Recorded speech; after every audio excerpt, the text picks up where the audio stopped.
तो आगे बात करते हैं श्रेया कि इकोनॉमिक्स को ना, मतलब मैं ये नहीं कह रहा कि दो कैटेगरीज में देखा जाता है। देखो, मेजर कैटेगरीज तो यही है कि इंडिविजुअल लेवल पर देखा जाए तो वो माइक्रो इकोनॉमिक्स है, और अगर थोड़ा सा उससे बड़े नेशनल लेवल पे देखा जाए तो वो मैक्रो इकोनॉमिक्स है। ठीक है, लेकिन फिर भी इकोनॉमिक्स को दो तरह की साइंसेस की तरह देखा जाता है।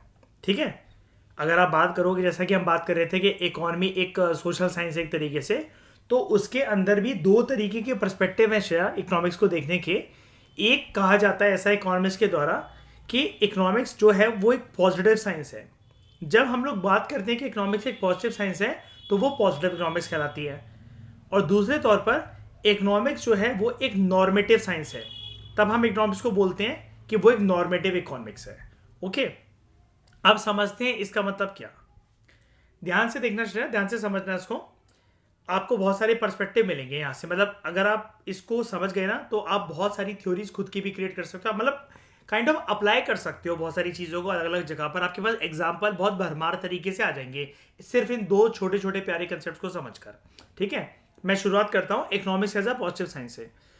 पॉजिटिव साइंस ना डील करती है किसी भी चीज़ के साथ जो भी चीज़ श्रेया फैक्चुअल हो।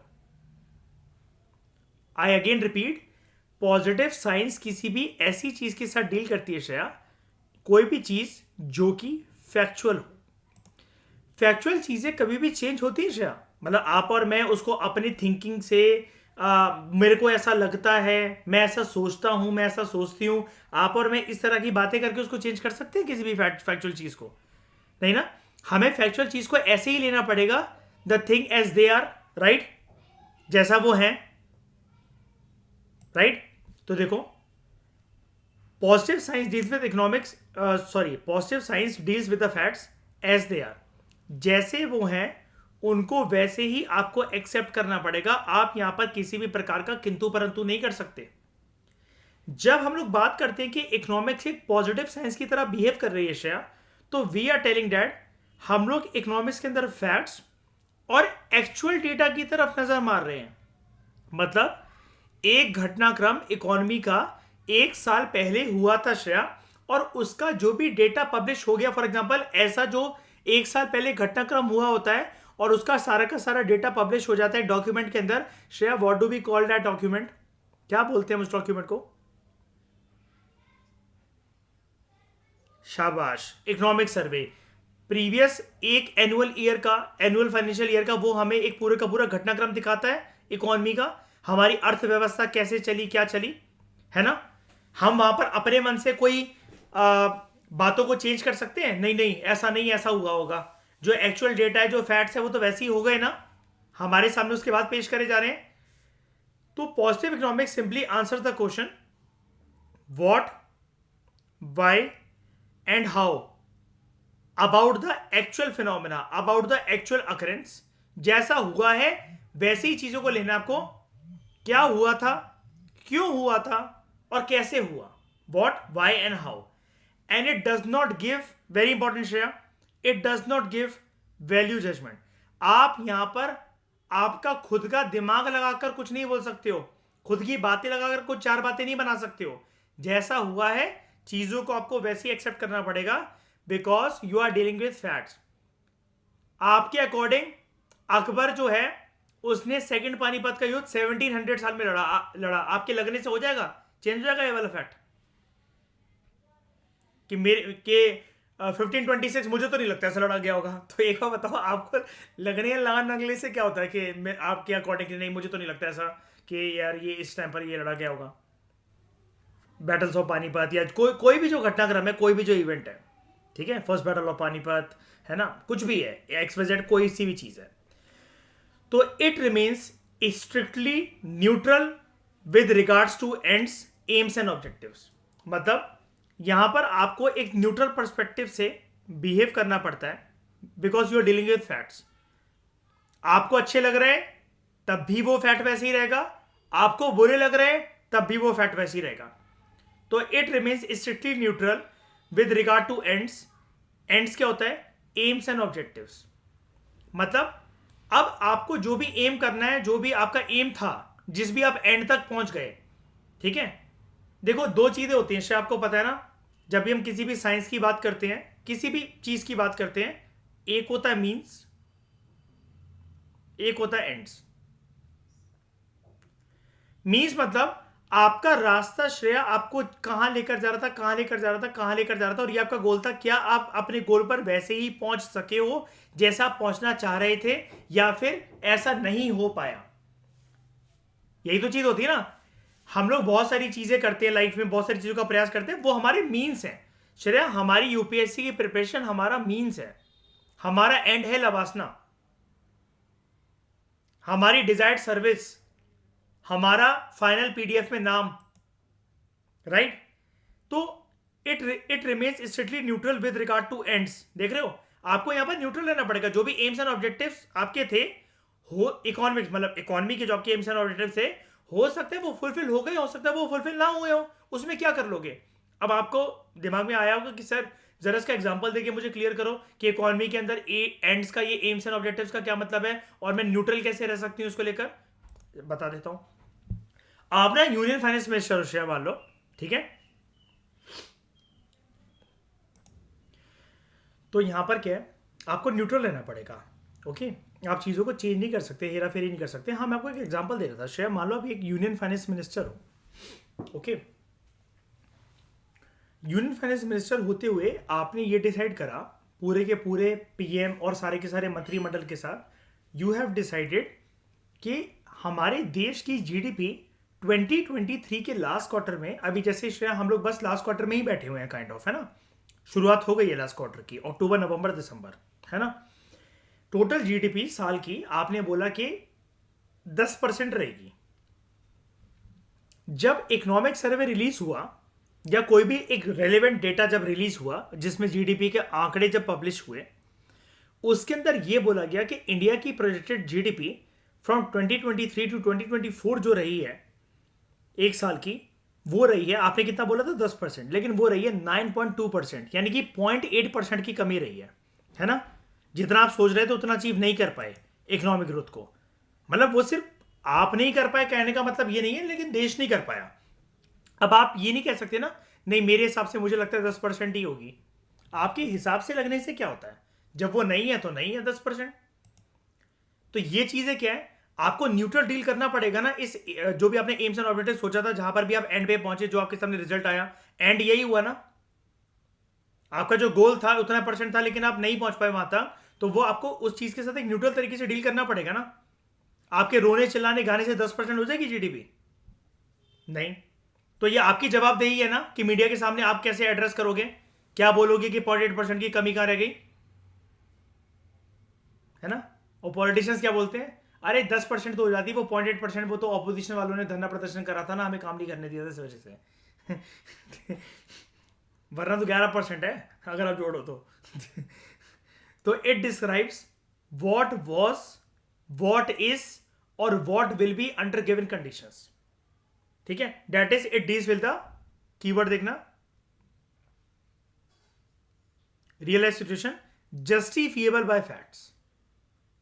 जैसी घटनाक्रम हुआ है वैसे ही किसी को बताओ, उसमें चाट मसाला लगाकर 4-5 बातें मत जोड़ो।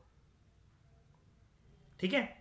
प्रोफेसर रॉबिन्स याद है, जिसने क्रिटिसाइज दोनों को ही करा था, एडम स्मिथ और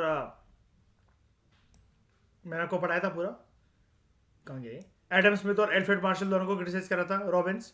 और रॉबिन्स की थ्योरी को हम लोग क्या कहते हैं, scarcity definition of economics. According to Robbins economics को मानता था कि इकोनॉमिक्स जो है वो प्योर साइंस है। देखो उसने साइंस तो कह ही दिया था, है ना?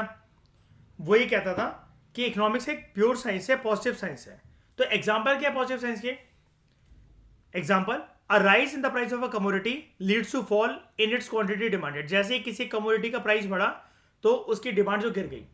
अब ऐसा ही नहीं होता नॉर्मल पार्लेंस में, नॉर्मल सिचुएशंस में, सर्कमस्टांसेस में ऐसे ही होता है ना, जब किसी कमोडिटी के दाम बढ़ गए उसकी डिमांड नहीं गिरेगी? गिरेगी ना।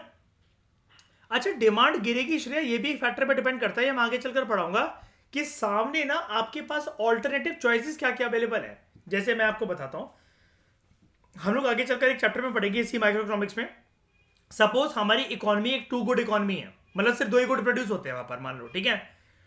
मुझे वो बताओ, अगर चाय और कॉफी है दो गुड इकोनॉमी, जो कि बेवरेजेस की इकोनॉमी है, ठीक है, तो अगर चाय के दाम बढ़ गए हैं तो चाय की डिमांड कम हो जाएगी। लेकिन वो डिमांड क्यों कम हो रही है? Because you have an option to shift to coffee. Pepsi के दाम बढ़ गए हैं और सामने कोका कोला है, दाम बढ़ गए हैं, तो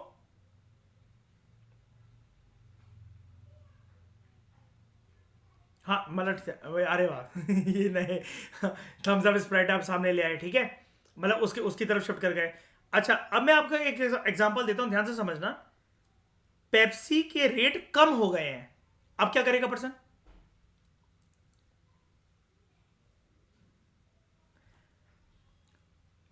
सबसे बड़ी बात पहले ही बताओ मुझे, शिफ्ट होगा कि नहीं होगा किसी और गुड पे? नहीं होगा। सेम गुड की डिमांड हो सकता है कि बढ़ जाए, बिल्कुल। इसको क्या कहते हैं हम लोग? Law of demand. क्या कहते हैं? हमेशा क्या बोलोगे आप इसको? Law of demand. और कैसे समझाओगे किसी को भी लॉ ऑफ डिमांड? बोलोगे कि देखो लॉ ऑफ डिमांड जो है, डिमांड कम होती है, और दैट इज अगर एक चीज बढ़ रही है दूसरी चीज कम हो रही है, दोनों के बीच में कैसा रिलेशनशिप है? डायरेक्ट के इनवर्स? नहीं, इनवर्स, ठीक है। तो rise in the price of commodity leads to fall in its quantity demanded, ठीक है। ये एक बताओ प्योर साइंस है, लॉजिकल बात है। इस चीज को आप चेंज कर सकते हो, आप ये बोल सकते हो नहीं नहीं ऐसा नहीं होगा। देखो एक्सेप्शंस आर ऑलवेज देयर। मैंने आपको बताया था law of demand law of supply तब गुड नहीं, तब काम नहीं करते। Exceptions, given goods, luxurious item, test and preference, आपको लत लगी हुई है, सिगरेट के दाम बढ़ गए हैं, आपको सिगरेट पीने की आदत है, कोई फर्क पड़ेगा आपकी डिमांड के ऊपर? एक्सेप्शन। क्यों? फैक्टर कौन सा वर्क कर रहा है यहां पर? Test and preferences. Economics is the study of choices और ऑल्टरनेटिव्स, बिल्कुल यही यही रियल बात है। पॉजिटिव साइंस के अंदर हम लोग वही बातें करते हैं जो रियल हो, जो प्योर हो, ठीक है, जेन्युइन बात है। Taxes are reduced to increase disposable income. लोग अगर टैक्स कम हो जाए तो लोगों की डिस्पोजेबल इनकम बढ़ेगी कि नहीं बढ़ेगी? अब श्रेया मुझे बता दो, मैंने नेशनल इनकम पर मेहनत करवाई थी, आपको डिस्पोजेबल इनकम और वैसे इनकम में फर्क क्या होता है?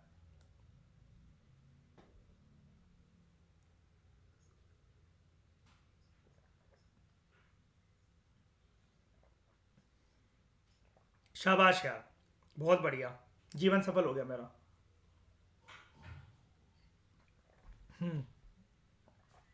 बहुत अच्छी बात है कि इतना याद है, मतलब वेरी गुड यार।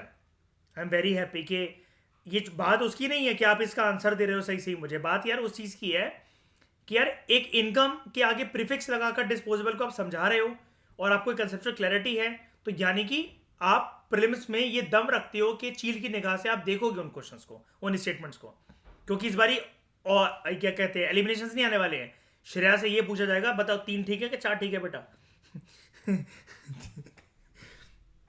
डिस्पोजेबल इनकम वो इनकम जो कि टैक्सेस वगैरह सारे खर्चे निकालने के बाद, कुल मिलाकर सारी कॉस्ट बेयर करने के बाद जो जेब खर्ची मेरी जेब में बचती है। अब जेब खर्ची क्यों?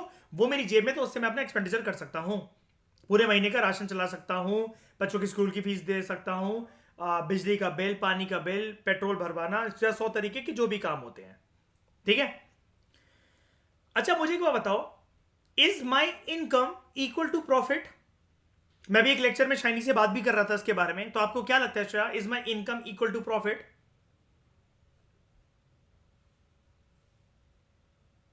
नहीं होती। क्यों? मेरे पास जो इनकम आई है श्रेया, अब जैसे एक बात बताओ, क्या इस वेरी गुड, मुझे पहले बिजली का खर्च, बिजली का बिल देना है, पानी का बिल देना है, काम वाली के पैसे देने हैं, मजदूरों की दिहाड़ी देनी है, मतलब कुल मिलाकर फैक्टर्स ऑफ प्रोडक्शन को क्या देना है? पेमेंट देनी है। हाँ, वेरी गुड, वेरी गुड। तो इसको पता है क्या कहते हैं? जो आपके पास टोटल पैसे आते हैं श्रेया, टोटल पैसे जो आपके पास आते हैं उसको कहा जाता है, वो होता है आपका या तो इनकम या रेवेन्यू। इसमें से आपने क्या माइनस करा? जो भी आपको कॉस्ट बियर करनी पड़ रही थी, राइट? जो भी आपको कॉस्ट बियर करनी पड़ रही थी, कॉस्ट को माइनस करने के बाद आपके पास क्या बचा घर ले जाने के लिए? प्रॉफिट। ये चाहो तो ये लिख लेना श्रेया, बहुत इंपॉर्टेंट है। चैप्टर नंबर 3 की तरफ जब मैं आऊंगा इस वाली बुक में माइक्रो इकोनॉमिक्स में, तब मैं आपको ये वाली चीज कराऊंगा। अगर आप अभी इसको सीख लेते हो तो आप फायदे में रहोगे। ठीक है, profit is equal to revenue minus cost या फिर इनकम माइनस कॉस्ट, है ना। और यही प्रॉफिट मेरा क्या बनेगा? Personal disposable income. इसी को तो खर्च कर सकूंगा ना मैं, इसी से तो एक्सपेंडिचर कर सकूंगा। उसके बाद there is inequality of income in India. ये बताओ ये फैक्ट है कि ये बेकार बातें ऐसी हवा में बातें हो रही हैं? फैक्ट है। उसके बाद India is a fast growing economy in the world, right और नो? रॉन्ग? राइट। ये सारी की सारी कैसी चीजें हैं? प्योर साइंस, जिसको हम लोग क्या कहते हैं? Economics as a positive science.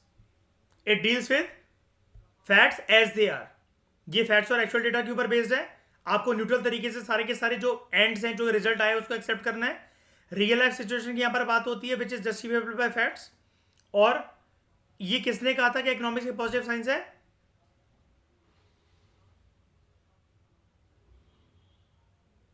Robins ने कहा था। इतनी बात समझ में आ गई? नॉर्मेटिव साइंस की तरफ बढ़े। श्रेया, अर्थव्यवस्था को लेकर अगर सच्चाइयां कड़वी हैं तो उन कड़वी सच्चाइयों के लिए कड़े कदम भी तो लेने चाहिए सरकार को। आई रिपीट माई वर्ड्स, अगर अर्थव्यवस्था को लेकर सच्चाइयां कड़वी निकली हैं, रिजल्ट खराब निकले हैं, तो कुछ तो प्रयास हमें करना चाहिए। सरकार को कुछ तो प्रयास करना चाहिए, या फिर उन फैक्ट्स को चेंज भी तो करा जा सकता है अगले साल, अगर मेहनत करी जाए इकोनॉमी के ऊपर, इकोनॉमी को पुश करा जाए, इकोनॉमी में डिमांड क्रिएट करी जाए, इकोनॉमी में सप्लाई क्रिएट करी जाए, लोगों के स्टैंडर्ड ऑफ लिविंग के ऊपर काम करा जाए। सरकार वेरियस पॉलिसीज, इनिशिएटिव्स, स्कीम्स, रोजगार योजना के तहत लोगों की एम्प्लॉयमेंट को क्रिएट करें, उनके स्टैंडर्ड ऑफ लिविंग को बढ़ाए, विमेन एम्पावरमेंट को बढ़ाए, इनइक्वालिटी को कम करें, तो क्या जीडीपी के नंबर्स अच्छे नहीं हो सकते? क्या इकोनॉमिक ग्रोथ बढ़ नहीं सकती? पर कैपिटा इनकम के अंदर इजाफा नहीं होगा, जिसकी वजह से रियल नेशनल इनकम बढ़े? तब यहां पर क्या है कि जब अगर फैक्ट्स हमारे सामने कैसे भी आए हैं, अच्छे आए हैं, तो चुनौती क्या है? अगले साल उसको मेंटेन रखना, उस इकोनॉमिक ग्रोथ को, उस इकोनॉमिक पेस को, है ना। अगर खराब आए हैं तो चुनौती क्या है हमारे सामने कि पूरा का पूरा यूटर्न मार के इकोनॉमी को, अर्थव्यवस्था को एक पूरी कंप्लीटली न्यू शेप देना। राइट और रॉन्ग? ऐसे ही है। तो अब मुझे एक बात बताओ, फैक्ट्स तो मेरे सामने आ गए, मैं उनको चेंज तो नहीं कर सकता, लेकिन मैं जो भी खराब चीजें हुई हैं इकोनॉमी के अंदर, उसको तो चेंज कर सकता हूं ना कुछ प्रयास तो ले सकता हूं ना उसके लिए। और जब मैं ऐसा करूंगा तो मैं एक्चुअल चीजों के साथ डील नहीं कर रहा, मैं एक एक्सपेक्टेशन के साथ डील कर रहा हूं श्रेया, कि ये स्टेप लूंगा तो वहां तक पहुंच जाऊंगा। एबीसी करूंगा तो XYZ मेरे सामने होगा, PQR करूंगा तो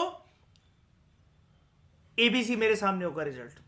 यही कर रहा हूं मैं। कुछ स्टेप्स लेना चाह रहा हूं, कुछ प्रयास करना चाह रहा हूं, जिसके बेसिस पर मैं इकोनॉमी की व्यवस्था को चेंज करना चाह रहा हूं। ठीक है, यहां पर आओ।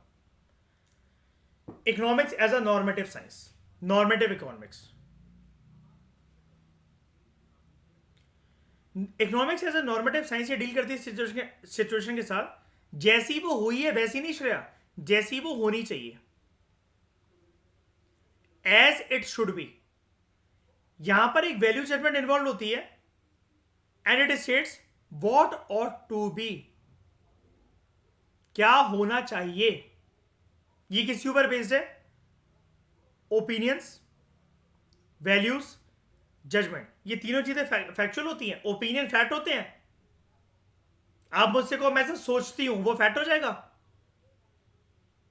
हाइपोथेटिकल चीजें वही तो वैल्यूज है। मैं कह रहा हूं मैं ये वैल्यू होल्ड करके रखता हूं, मैं एक बहुत अच्छा यूनियन फाइनेंस मिनिस्टर रहा हूं, मैंने इकोनॉमी की ग्रोथ को बूस्ट करने के लिए हर एक वो प्रयास करे हैं। जरूरी है कि मैं मंजिल तक पहुंच जाऊं या गोल तक पहुंच जाऊं इकोनॉमी के रिगार्डिंग? और मैं कितनी भी जजमेंट दे लूं तो वो क्या पत्थर की लकीर बन जाएंगी? नहीं। तो ओपिनियन वैल्यूज जजमेंट्स के ऊपर जब वो बात होती है तो वो नॉर्म्स ही तो है एक प्रकार के, वैल्यू जजमेंट ही तो है। मैं यही तो कहना चाह रहा हूं, मेरे अकॉर्डिंग ऐसा होना चाहिए, ऐसा हो सकता था, ये करा जाता तो ये हो जाता। तो it gives opinion how economic problem should be solve, economy की प्रॉब्लम सॉल्व कैसे होनी चाहिए। यहां पर सजेस्ट करे जाते हैं कि इकोनॉमी के लिए हमारे गोल्स क्या होंगे, and it tells us what ought to be done to achieve them, क्या करा जाना चाहिए उनको अचीव करने के लिए, उन गोल्स को अचीव करने के लिए। यहां पर पर्सन मॉरल जजमेंट पास करता है श्रेया कि इकोनॉमी में जो भी डिसीजन लिए गए थे वो अच्छे थे। देखो हमने अपने एंड्स जो हैं, याद है अभी हम यहां पर एंड्स की बात कर रहे थे, जो कि गोल आपने सोचे हुए थे, आप वहां तक पहुंच गए। या फिर इकोनॉमी के बैड एस्पेक्ट्स के जो आपने गोल सेट कर रखे थे वहां तक आप नहीं पहुंच सके। मैंने आपको बोला ना, चुनौती क्या होगी अगर आपने वो इकोनॉमिक ग्रोथ अटेन कर ली जो कि आप सोचकर बैठे थे, उसको नेक्स्ट ईयर के लिए वो मेंटेन करना। अगर नहीं कर पाए हो तो इकोनॉमी को यू टर्न देना, एक नई शेप देना, राइट। तो बड़ी सारी इकोनॉमिस्ट ये मानते हैं कि इकोनॉमिक्स जो है वो सिर्फ इस टॉपिक पर कन्फाइन नहीं रहनी चाहिए, इस बात पर कन्फाइन नहीं रहनी चाहिए कि हम चीजों को सिर्फ एनालाइज करें एज दे आर।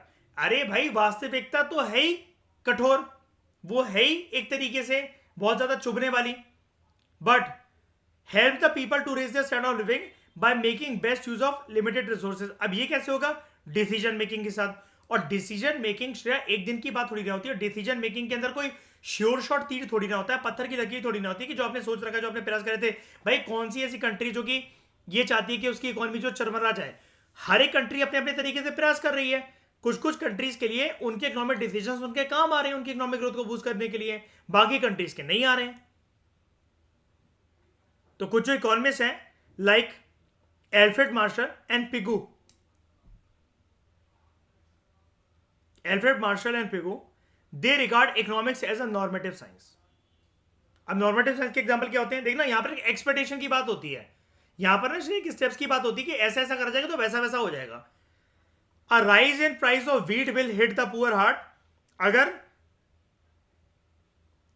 अगर गेहूं एक स्टेपल क्रॉप है, रोटी लोग खाते हैं, वो इनके लिए एक स्टेपल डाइट का पार्ट है, तो अगर गेहूं के रेट अगर बढ़े तो गरीब लोग इससे सबसे ज्यादा मारे जाएंगे, प्रभावित होंगे, राइट। ऐसा हुआ नहीं है लेकिन ऐसा बोला जाएगा अगर ऐसा हो गया तो ऐसा हो जाएगा।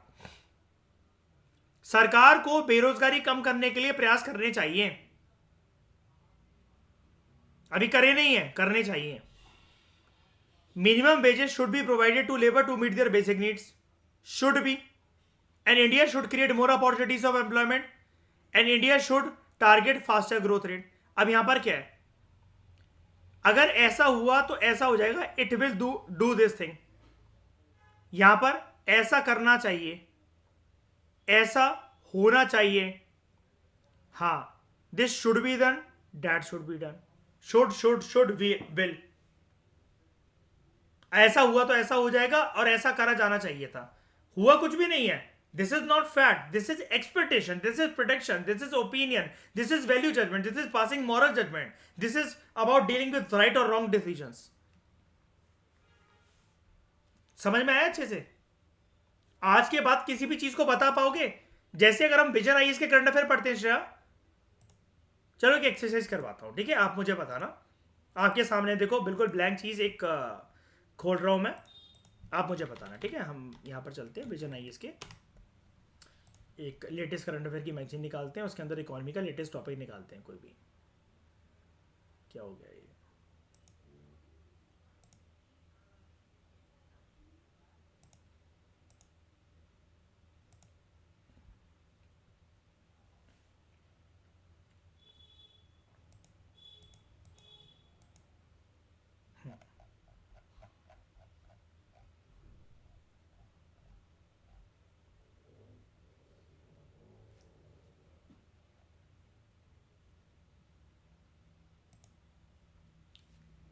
श्रेया ये आर्टिकल आया हमारे सामने, managing food inflation in India. Food inflation हुई होगी, ये वास्तविकता है, सच्चाई है, तभी आर्टिकल आया। मुझे क्या बताओ, फूड इन्फ्लेशन हुई है, ये वास्तविकता है। Retail inflation was 6.83% with food inflation eight 9.2% इन अगस्त 2023। इसको चेंज कर सकते हो आप? नहीं, ऐसा नहीं होगा, झूठा है ये, मुझे तो नहीं लगता ये 9.2% होगी। कह सकते हो आप यहां पर? नहीं। तो ये फूड इन्फ्लेशन, इन दोनों में से मुझे बताओ क्या है, पॉजिटिव साइंस के नॉर्मेटिव साइंस? पॉजिटिव साइंस है। अब आर्टिकल को पूरा पढ़ते चले जरा। मैनेजिंग फूड इन्फ्लेशन, मैनेज करना है। और यहां पर देखो नॉर्मेटिव होंगे, government measures to manage food inflation. ये क्या है? ये टॉपिक अपने आप में जितने भी हम ये स्टेप्स यहां पर पढ़ेंगे, सरकार यहां पर प्रयास ले रही है। नॉर्मेटिव है ना, असर आएगा तो नहीं, अभी धीरे धीरे टाइम लगेगा, है ना। अब ये देखो, how to best manage food inflation with adverse effect, how to buffer stock create करा जाना चाहिए, फार्मर्स को इनकम सपोर्ट दी जानी चाहिए, फूड प्रोसेसिंग सेक्टर डेवलप होना चाहिए, रिसर्च डेवलपमेंट होनी चाहिए, है ना। देखो क्या लिखा हुआ है, in order to, it can provide, it can increase, can be calibrated, should build. अब बताओ क्या ये, कौन सी साइंस है ये, पॉजिटिव की नॉर्मेटिव? नॉर्मेटिव। आज के बाद आपको एक नया पर्सपेक्टिव मिला कि कैसे देखना है सारी चीजों को। तो इस डिस्कशन में फिलहाल इतना ही। Thank you very much for discussion.